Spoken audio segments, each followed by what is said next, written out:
In this tutorial, you will learn how to safely clean the printer and its components. Open the top cover.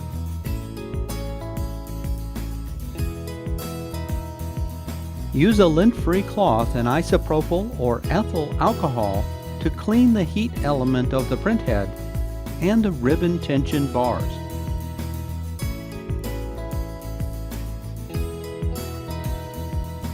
Remove the ribbon.